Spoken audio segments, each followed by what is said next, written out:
ભાવનગરનું માધવરત્ન અને 15મી ઓગસ્ટનું સુંદર મજાનો કાર્યક્રમ. તો ભાવનગરની પાવન ભૂમિમાં આવું સુંદર મજાનું આયોજન ધ્વજવંદન ટૂંક સમયમાં થશે.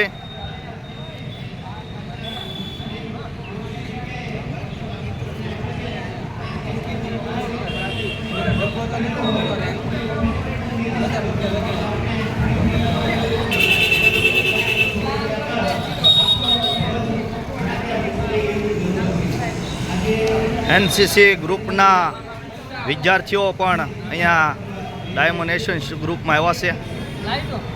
15મી ઓગસ્ટ વિશે મિત્ર આપણે શું કહેશો?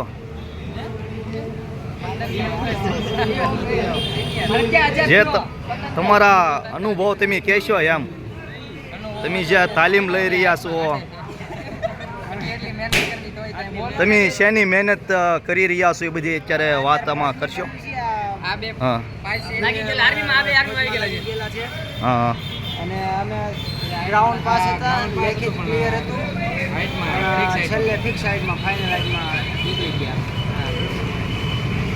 તો આપણે સૈનિક તરીકે તમે સારું કામ કરો એવી ભારત માતાને પ્રાર્થના કરવી.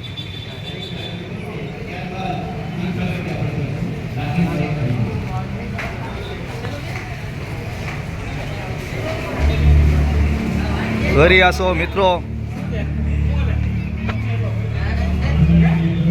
યુવાનો દ્વારા સુંદર મજાનું ફૂલડા તોડી અને કેવું સુંદર મજાનું આયોજન, કેટલો ઉત્સાહ છે ડાયમંડ એસોસિએશન વાળાને. આવો નવો ઉત્સાહ હંમેશા રહે અને દર વર્ષે આવીને એવી ઉજવણી થાય એવી ભારત માતાને પ્રાર્થના કરવી.